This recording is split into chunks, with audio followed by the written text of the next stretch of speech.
গুরুদেব, আজ আমি আর ছোট প্রশ্ন করতে আসিনি। আজ আমি জানতে চাই সেই সত্য যেটা মানুষ জানলে রাতে ঘুম আসে না। আমি জানতে চাই আমার জন্মের আগেই ভগবান আমার জন্য ঠিক কি কি লিখে রেখেছেন।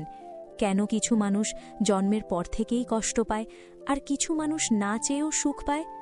যদি সবই লেখা থাকে, তাহলে আমার এই প্রশ্ন করা, কান্না করা, ঈশ্বরকে ডাকা, এসবেরই বা মূল্য কি? বৎসে, তুমি যেদিন এই প্রশ্ন করছো সেদিন থেকেই তোমার আত্মা জেগে উঠতে শুরু করেছে। এই প্রশ্ন সহজ নয়। এই প্রশ্নের উত্তর শোনার পর অনেকেই ঈশ্বরকে দোষ দেয়, আবার অনেকেই ঈশ্বরকে খুঁজে পায়। সনাতন ধর্ম বলে মানুষ জন্মায় না, মানুষ পাঠানো হয়, আর পাঠানোর আগেই তার জন্য হিসেব লেখা থাকে। এই হিসেব কোনো শাস্তি নয়, এই হিসেব ন্যায়। বেদে বলা হয়েছে কিছুই হঠাৎ ঘটে না, সবই পূর্বকার্যের ছায়া।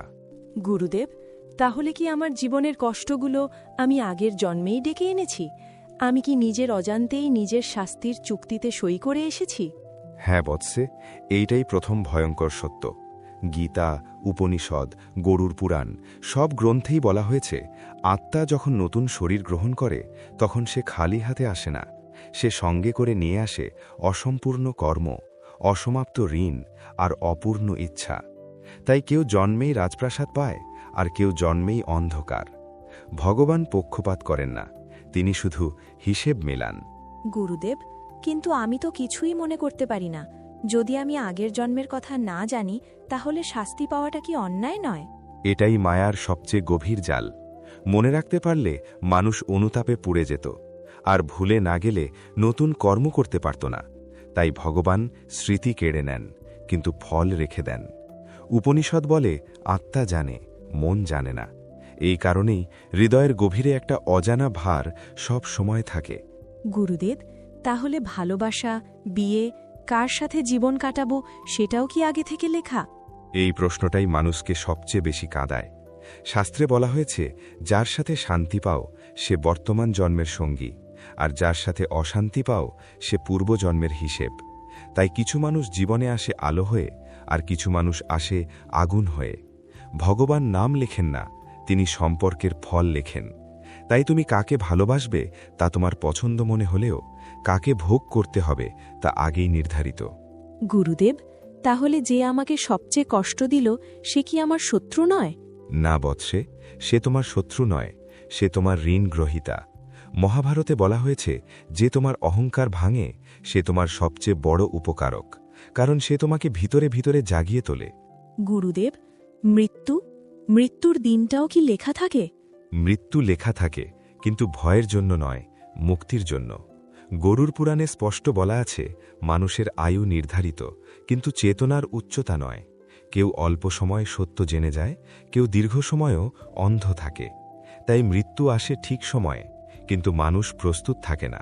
তাহলে গুরুদেব, সবচেয়ে ভয়ঙ্কর লেখা কোনটা? সবচেয়ে ভয়ঙ্কর লেখা এই যে মানুষ কখন বুঝবে যে সে শরীর নয়। যতদিন সে নিজেকে শরীর ভাবে ততদিন সে জন্ম মৃত্যুর কাগজে সই করতেই থাকবে। যেদিন সে আত্মাকে চিনবে সেদিন এই সব লেখা পুড়ে ছাই হয়ে যাবে। গুরুদেব, যদি সবকিছু আগেই লেখা থাকে, কষ্ট, সম্পর্ক, মৃত্যু, তাহলে মানুষ কেন এত চেষ্টা করে? কেন কেউ মন্দিরে যায়, কেউ কাঁদে, কেউ উপবাস করে, কেউ আবার ঈশ্বরকে দোষ দেয়?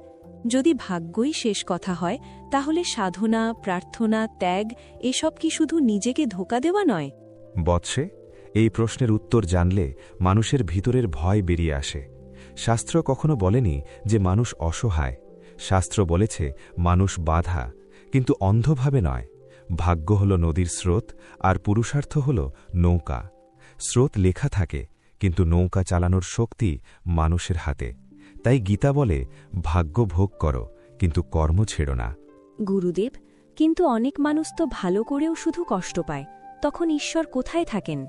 ঈশ্বর তখনও ঠিক সেখানেই থাকেন যেখানে তিনি সবসময় থাকেন, নীরব সাক্ষী হয়ে। উপনিষদ বলে ঈশ্বর বিচারক নন, তিনি হিসেব রক্ষক। অনেক সময় ভালো কর্মের ফল তৎক্ষণাৎ আসে না, কারণ পুরনো ডেনা আগে শোধ করতে হয়। মানুষ ভাবে ঈশ্বর শাস্তি দিচ্ছেন, অথচ ঈশ্বর শুধু পুরনো ডেনা মেটাচ্ছেন। তাহলে প্রার্থনা কি সত্যিই কিছু বদলায় না? এইটাই দ্বিতীয় ভয়ঙ্কর সত্য। প্রার্থনা ভাগ্যের লেখা মুছে দেয় না, কিন্তু সেই লেখার আগুনে পুড়ে যাওয়ার শক্তি দেয়।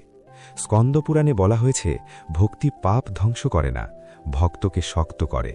তাই একই কষ্টে কেউ ভেঙে পড়ে, কেউ জেগে ওঠে। কষ্ট এক, কিন্তু ফল আলাদা।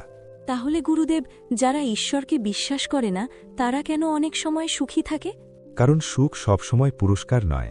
অনেক সময় সুখ হল শেষ পরীক্ষা। যাকে ভগবান জাগাতে চান তাকে আগে ভাঙেন, আর যাকে পরীক্ষা করতে চান তাকে আগে দেন। ভাগবতে বলা হয়েছে, অতিরিক্ত সুখ মানুষকে আত্মভোলা করে তোলে, আর দুঃখ মানুষকে আত্মমুখী করে।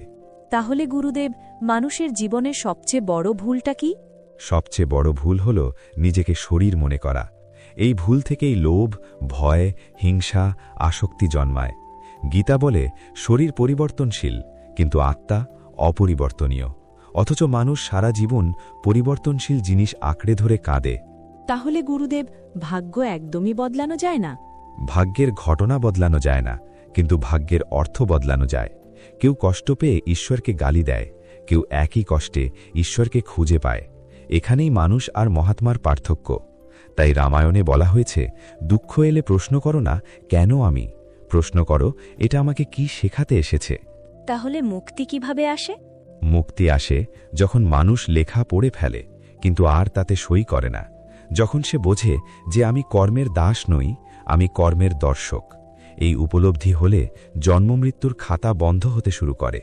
তাহলে জীবনের আসল উদ্দেশ্য কি? জীবনের উদ্দেশ্য সুখ পাওয়া নয়, সত্য বোঝা। সুখ আসবে যাবে, কিন্তু সত্য একবার বুঝলে আর হারায় না। যেদিন তুমি বুঝবে যে কষ্টই আসুক সে আমার শত্রু নয়, সেদিনই তুমি ভগবানের খুব কাছে পৌঁছে যাবে।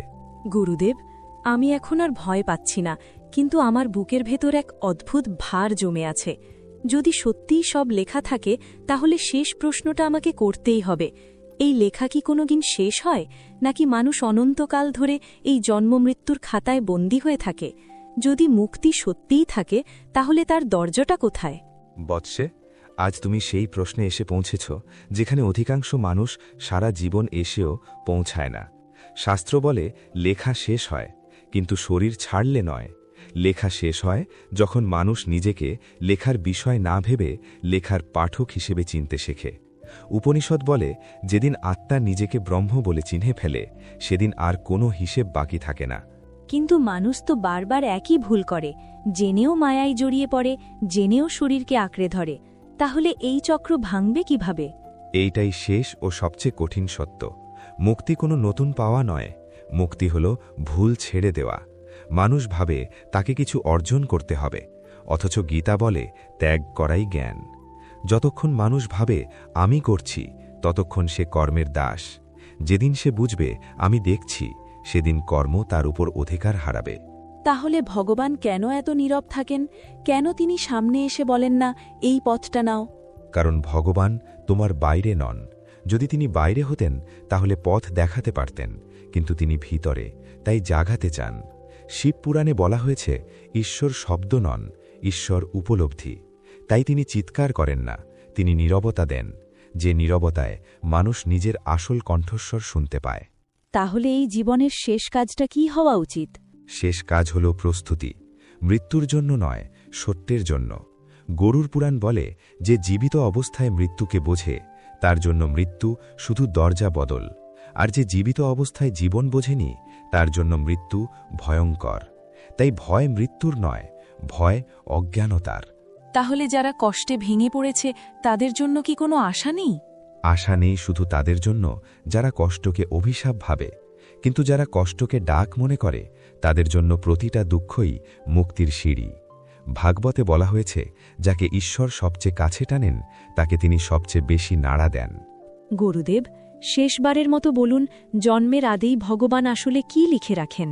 তিনি সুখ বা দুঃখ লেখেন না, তিনি পরিস্থিতি লেখেন। তিনি পথ লেখেন না, তিনি মোড় লেখেন।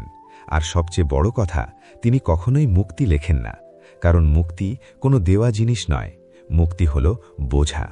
যেদিন মানুষ বুঝবে যে সে কখনোই বাধা ছিল না, সেদিন জন্মের আগের সব লেখা আপনাতেই মুছে যাবে।